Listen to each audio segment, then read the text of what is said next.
Hermanos, Dios les bendiga. Bienvenidos a el repaso de la lección. Vamos a repasar la lección. Vamos a profundizar en ella y podamos aprender más para poder transmitir este mensaje a aquellas personas que desconocen este mensaje. Así que, hermanos, como la hermana ya oró para el repaso de la lección, vamos a hacer un repaso. Este es un repaso. Hermanos, la lección número 12 dice el sello de Dios y la marca de la bestia, segunda parte. Hermanos, en esta iglesia adventista de la esperanza ya hemos predicado muchas veces sobre lo que viene hablando la lección de escuela sabática. Por lo tanto, nosotros sabemos perfectamente bien de qué trata este tema. Muchas veces hemos presentado esta clase de temas en este púlpito sobre la marca de la bestia y el sello de Dios y cómo se recibe. O sea que esta iglesia, hermanos, es una iglesia bendecida porque se presentan estos temas que tienen que ver con verdad presente. Digo esto, hermanos, porque hay iglesias adventistas en otros países donde desconocen rotundamente esta clase de tema, y nosotros somos bendecidos en ese aspecto porque conocemos esta clase de temas y nunca debemos de ser los dueños de este mensaje, sino que debemos de predicarlo. La lección viene tratando algunos tópicos. Por ejemplo, en la introducción ustedes saben de que cita Apocalipsis 7, 2 al 3, donde antes de que vengan los juicios de Dios, antes de que vengan las plagas y antes de que se cierre la puerta a la gracia, en efecto ese es el contexto de Apocalipsis 7, antes de que venga todo eso, Dios va a sellar a sus hijos, ¿a dónde? En sus frentes. El sello de Dios se impregna en la frente de los hijos de Dios. ¿Qué es la frente? ¿Qué simboliza la frente, hermanos? Esto ya lo hemos explicado en otros estudios, que la frente es sinónimo de ¿qué? De mente, de intelecto. O sea, Dios tiene o posee la mente de estos hijos de Dios que van a ser sellados. Y este sellamiento se va a completar ¿cuándo? Antes de que se cierre ¿qué? La puerta de la gracia. ¿Estamos de acuerdo, hermano? En el día domingo nos viene hablando de la herida mortal de la bestia. Este tema también ya lo hemos presentado en esta iglesia sobre cuándo se cumplió esa profecía de que a la bestia de Apocalipsis 13 se le iba a suministrar una herida de muerte. ¿Cuándo se cumplió esa profecía, hermanos? Fue cuando Francia, la Revolución Francesa, en el año de 1798, la Revolución Francesa comanda a Napoleón Bonaparte. ¿Han oído ustedes hablar acerca de Napoleón Bonaparte? Yo me acuerdo que en las escuelas nos daban clases de eso, de la Revolución Francesa. Y es interesante que la profecía dice que la Revolución Francesa llevó cautivo en el año de 1798 al Papa Pío VI. El Papa Pío VI a esa misma hora estaba celebrando una misa en la Basílica de San Pedro, celebrando su 23º aniversario de pontificio en el Vaticano. Y dice la historia que la Revolución Francesa, junto con el general Alexandre Beltier, derribaron la puerta a la Basílica de San Pedro con hachas, y esa misma hora llevaron cautivo al Papa. La historia dice que un año después murió cautivo en Francia. Ahí se cumplió la profecía de que la bestia, o sea, el sistema político religioso del papado, recibió una herida de muerte, y eso sirvió para que el papado cesara de perseguir a los cristianos, entre ellos los valdenses. Eso viene hablando de la lección. Los valdenses, hermanos, eran otro nombre para los adventistas durante la Edad Media. No se llamaban adventistas, pero profesaban la fe adventista. La historia dice que los valdenses guardaban los 10 mandamientos, respetaban la reforma pro salud y guardaban el sábado. Interesante, hermano. Esto lo confirma la historia. Entonces es claro, hermanos, que la historia dice que en el año de 1798 la Revolución Francesa da una herida de muerte al papado, a la bestia. En el día lunes viene hablando acerca de la apostasía. La apostasía, noten lo que voy a decir, la apostasía es una palabra griega que significa apostenai. La palabra apostasía significa darle espalda a la fe.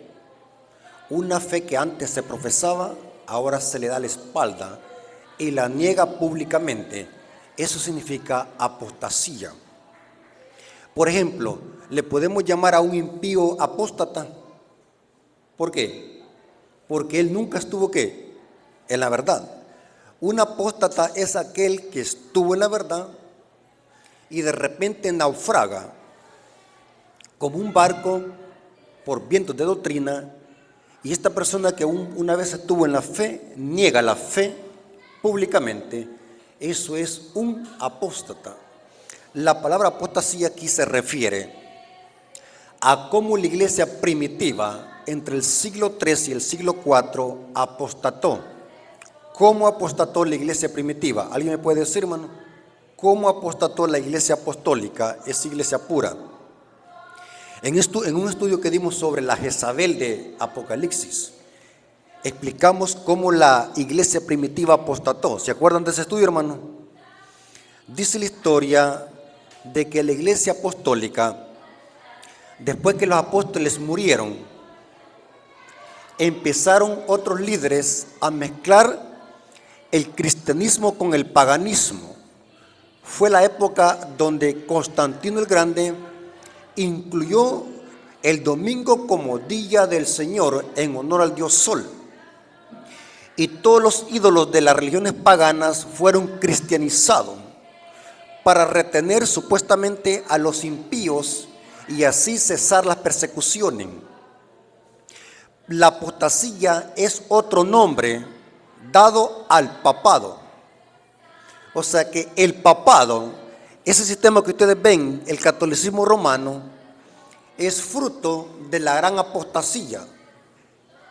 Dice el apóstol Pablo: el Señor no vendrá sin que antes venga ¿qué? La apostasía, y se manifiesta el hombre de pecado y el hijo de ¿qué? De perdición. Otro nombre dado a este sistema apóstata que iba a surgir de los escombros de Roma, porque según Daniel capítulo 7 versículo 8 a 9, el cuerno pequeño, que es lo mismo que el hombre de pecado y el hijo de perdición, ¿de dónde surge? De la cuarta bestia, que es ¿quién? Roma. ¿Estamos de acuerdo? O sea que la apostasía es otro nombre dado al papado, el hombre de pecado y el hijo de perdición, que iba a surgir o se iba a levantar después de que cayese el imperio romano. ¿Cuándo cayó el imperio romano, hermanos? Cayó en el año 476. Las tribus bárbaras que venían del occidente parcelaron a Roma, a Europa occidental, en 10 naciones, lo que hoy conocemos como Roma. Los 10 cuernos de Daniel capítulo 7, versículo 8. Ahora, es interesante que nosotros entendamos esto, hermano. La apostasía es lo que preparó el camino para el surgimiento del papado, el hombre de pecado y el hijo de perdición, un sistema apóstata que está en contra de la ley de Dios. Por eso es que se llama hombre de pecado y el hijo de perdición. ¿A quién más se le llama en la Biblia hijo de perdición? Se le llama a Judas Iscariote. ¿Dónde se levantó Judas Iscariote? ¿En el círculo de qué? De los 12. O sea, y este hombre de pecado, ¿dónde se iba a levantar? Dice que se siente en el templo de Dios haciéndose parecer como Dios. ¿Por qué? Porque este sistema apóstata iba a surgir de la apostasía de la iglesia primitiva. Por eso es que dice, se siente en el templo de Dios. La palabra templo ahí no es el tercer templo como lo interpreta el protestantismo apóstata, que dicen de que el anticristo se va a sentar en el tercer templo que va a ser reconstruido.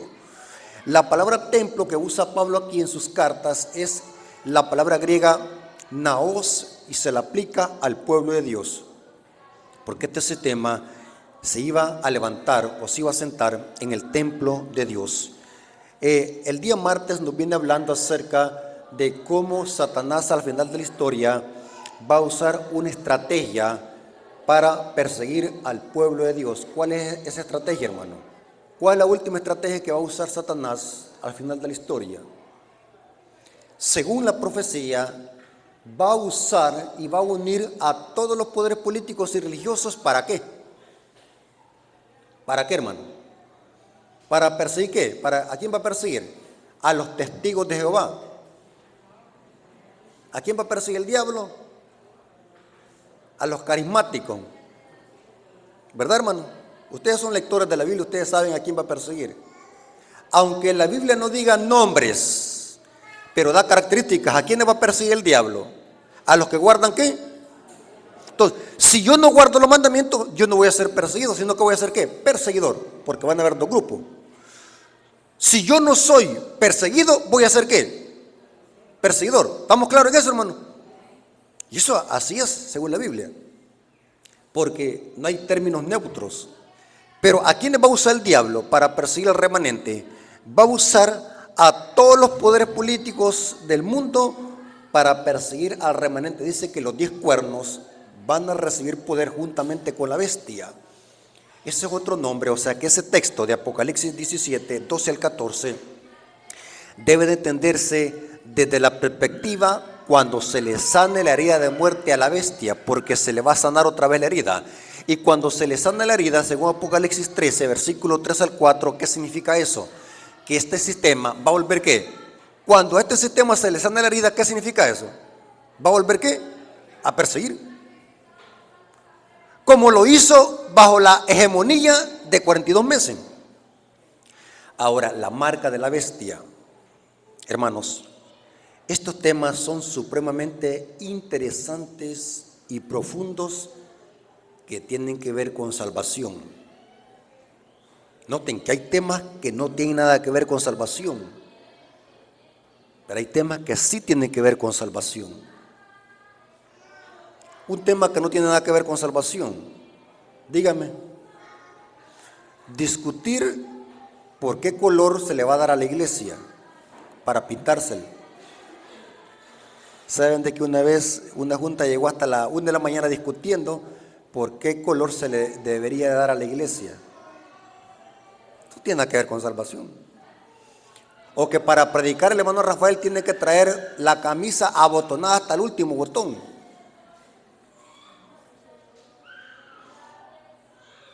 O que tengo que traer corbata para predicar. Eso no tiene nada que ver con salvación. La marca de la bestia sí tiene que ver con salvación, ¿sí o no? Porque los que tengan la marca de la bestia van a condenarse. Y los que tengan el sello de Dios es que están salvos. ¿Tiene que ver con salvación esto? Sí. Entonces, hermanos, yo quiero que se concentren porque este tema es interesante. Quiero espaciarme en estos minutos a hablar de la marca de la bestia. ¿Qué es la marca de la bestia? Hermanos, a nosotros se nos ha predicado o se nos ha dicho una media verdad. Noten lo que dije. A nosotros se nos ha dicho y se nos ha predicado una media verdad. Y las medias verdades, en la mayoría de casos, pueden ser peligrosas.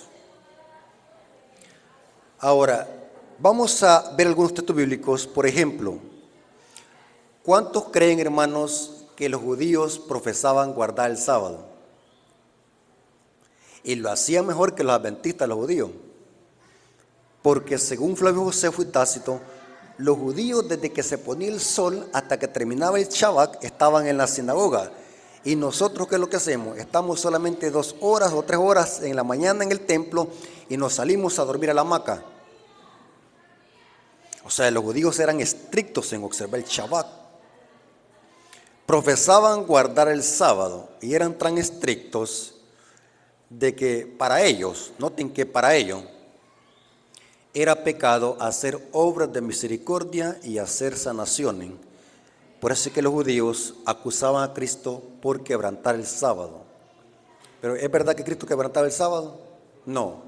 Porque las obras de misericordia y hacer sanaciones en sábado está en perfecta armonía ¿con qué? Con la ley.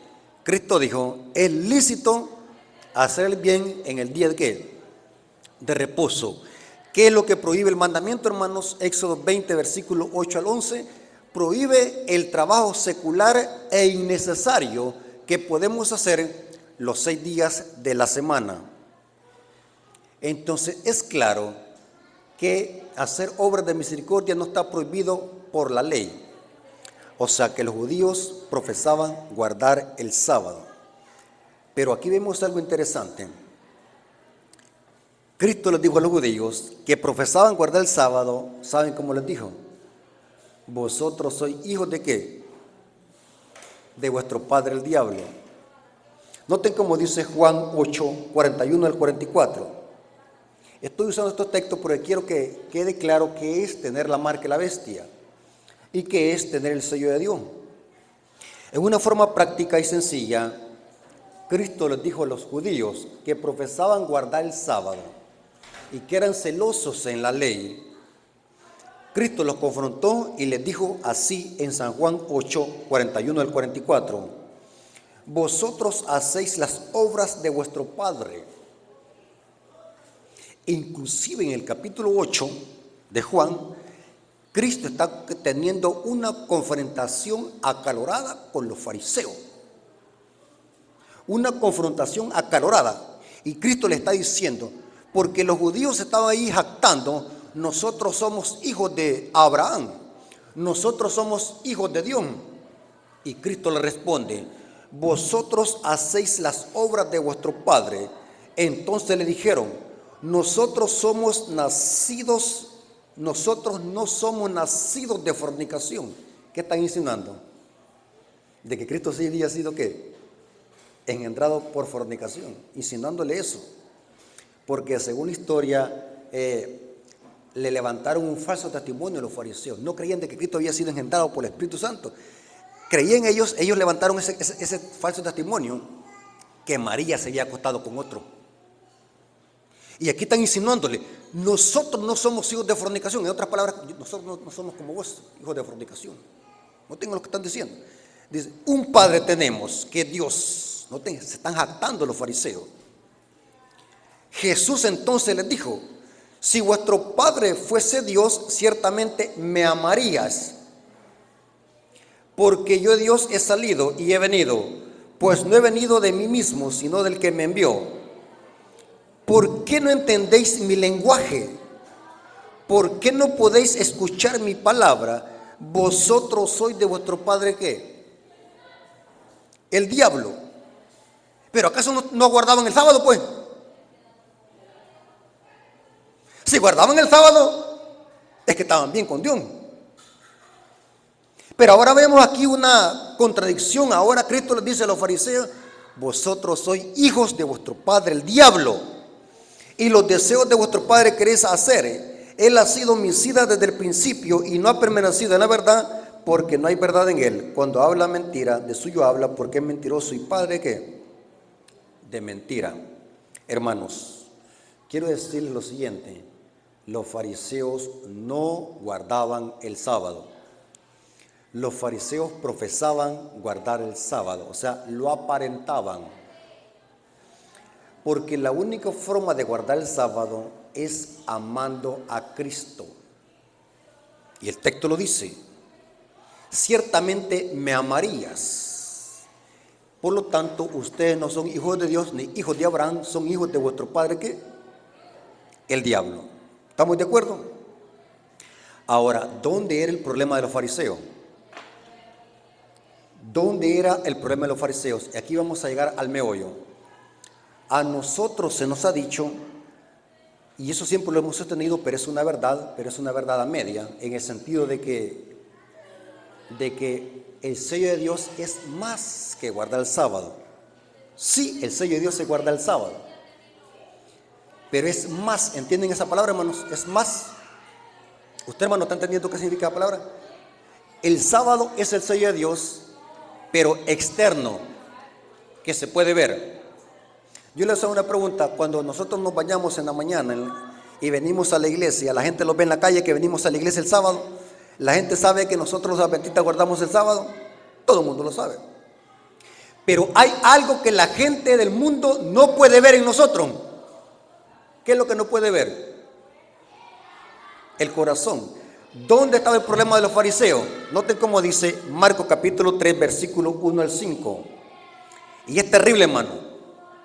Lo que dice aquí, Marcos 3, versículo 1 al 5 dice: otra vez entró Jesús en la sinagoga y había allí un hombre que tenía seca una mano. Y esto está pasando en sábado, según el contexto. Y le acechaban para ver si en el día de reposo le sanaría. Noten qué absurdo y contradictorio. Para los fariseos, hacer obras de misericordia en sábado era pecado, pero andar buscando a alguien en sábado para tratar de acusarlo y matarlo, no. Terrible, hermano. Y le acechaban para ver si en el día de reposo lo sanaría, a fin de poder acusarle. Entonces dijo al hombre que tenía la mano seca: levántate y ponte en medio. Y le dijo: ¿es lícito en los días de reposo hacer el bien o hacer el mal, salvar la vida o quitarla? Pero ellos callaban. Entonces, mirándolos alrededor con enojo, entristecidos por la dureza de su... ¿Dónde está el problema de los fariseos? En el corazón. ¿Pero acaso no profesaban guardar el sábado, pues? ¿Acaso no estaban todos los días de reposo en la sinagoga? Pero aquí vemos un problema. Dice que el problema estaba en el corazón. Ahora, hermanos, aquí va lo que les voy a decir. Y quiero que se concentren y agarren esta información. El sello de Dios, según el espíritu de profecía, tiene dos dimensiones. Repita conmigo. El sello de Dios tiene dos dimensiones, igual como la marca de la bestia. Tiene dos dimensiones. ¿Cuál es la primera dimensión? La señal externa que se puede ver es el sábado. El sábado revela el sello del gran legislador.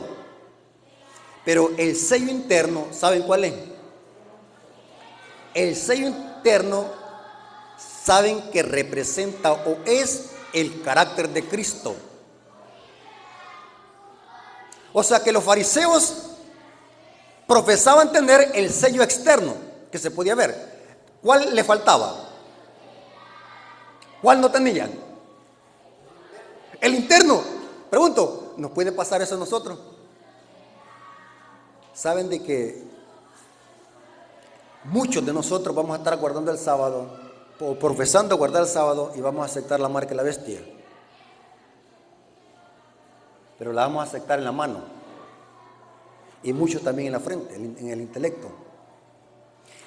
Porque no solamente basta con reunirnos todos los sábados en la iglesia y profesar ser pueblo de Dios, hay más. Porque el sello que impregna el Espíritu Santo en nosotros es el carácter.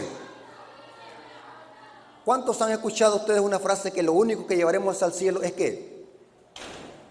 Muchos, guardando el sábado, nos vamos a condenar porque nos hace falta ¿qué? El otro, el carácter. Y se lo voy a demostrar. Noten cómo dice Eventos del Último Día, página 187, párrafo 7, dice: el sello de Dios viviente será colocado sobre los que son semejantes a Cristo en carácter. ¿Qué?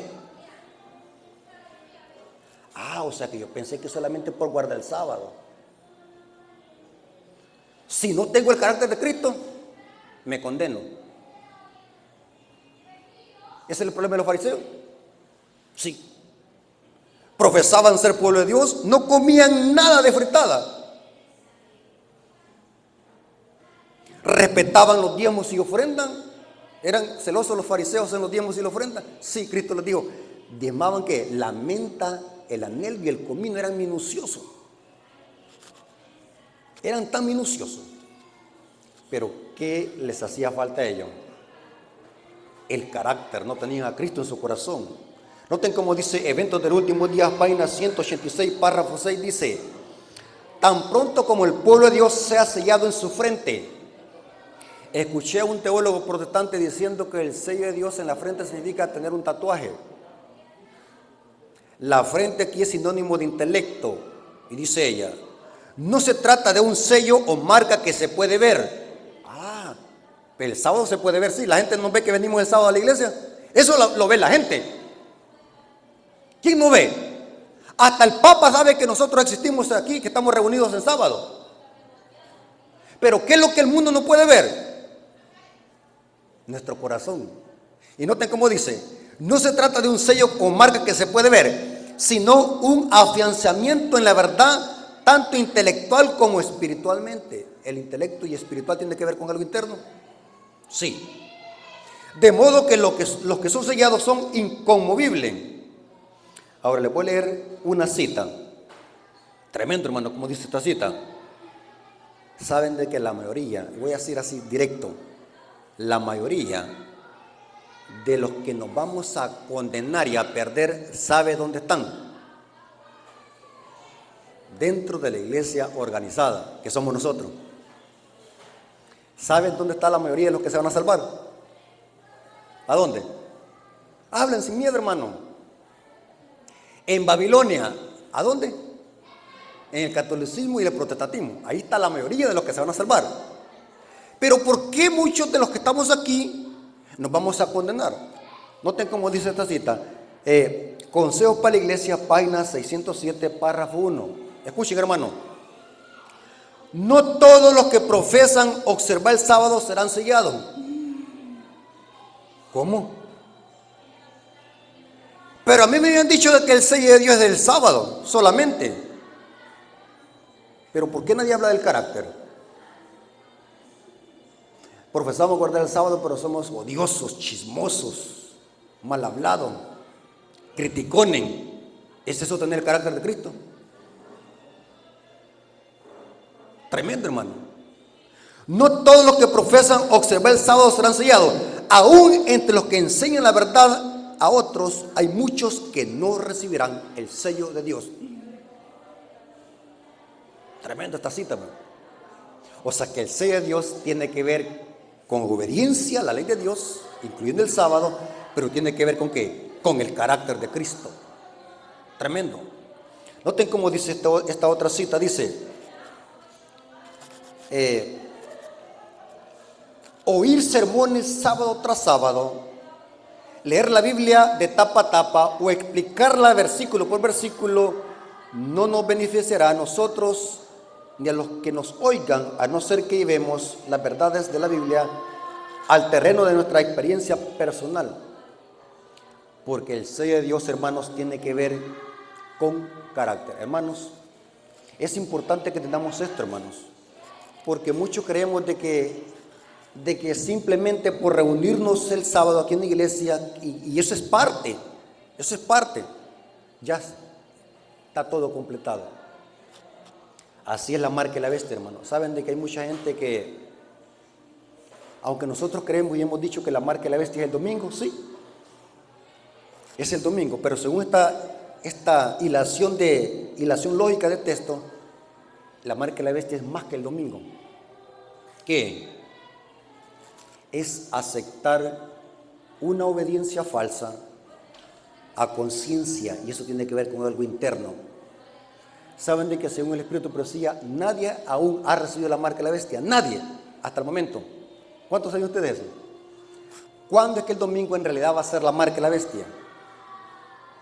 Cuando venga ¿qué? La ley ¿qué? Dominical. Ahí va a ser la marca de la bestia, porque se va a trazar la línea entre los que le sirven a Dios y los que no le sirven. Por lo tanto, hermanos, quería explicar esto, hermanos, porque muchas veces podemos estar dentro de la iglesia y podemos estar confundidos. Creer de que solamente por congregarnos en sábado, venir a escuchar los sermones, basta todo. Necesitamos, hermanos, tener el carácter de Cristo, y eso es una lucha constante, hermano. Yo en lo personal, hermanos, tengo una lucha constante para poder vencer mi ego, mis defectos de carácter. Todos tenemos una lucha aquí, hermanos. Todos tenemos una lucha. Y algunas veces nosotros, por estar preocupados por el hermano de al lado, nos olvidamos de nosotros mismos. Primero yo y después el hermano. Porque puede ser, hermanos, que por cuidar la viña de mi vecino me descuide de qué, de la mía. Hermanos, el sello de Dios y la marca de la bestia tiene que ver con el carácter. Los que sean sellados con la marca de la bestia es porque van a reflejar ¿cuál carácter? El de Satanás. Saben de que esto que está viendo hablando la lección de escuela sabática, hay mucha información de esto, hermano. Saben de que Caín y Abel representan estas dos clases de sello. Caín, ¿cuál carácter tenía? El de Satanás. Podemos decir que tenía la marca de la bestia. El carácter. Y como tenía el carácter de Satanás, ¿cómo se manifestó? En desobediencia. Hizo otra cosa. Abel tenía el carácter de Cristo. ¿Cómo se manifestó? Externamente. ¿Y qué es lo que hizo? Hacer un sacrificio con cordero. ¿Notaron? Carácter interno, obediencia externa, que se puede ver. Hay mucha información, hermanos, sobre esto, hermanos, pero por falta de tiempo no podemos profundizar en esto.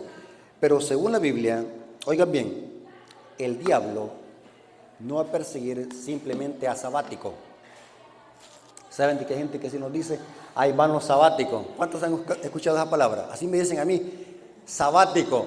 ¿Por qué creen que nos dicen así, hermano? ¿Ustedes creen que esa palabra es correcta? ¿Cuál es la palabra correcta? Yo les digo así a los hermanos. Mire, hermano, les digo yo, a los que dicen así, una cosa es ser sabático y otra cosa es ser adventista del séptimo día. ¿Estamos de acuerdo? ¿Qué significa un sabático? Es una persona que solamente en el sábado se acuerda de Dios. Es una persona que solamente el sábado se acordó de la Biblia. Es una persona que durante todos los días de la semana vive una vida mundana y depravada. Y el sábado está en la iglesia como que si no hubiese quebrado un plato.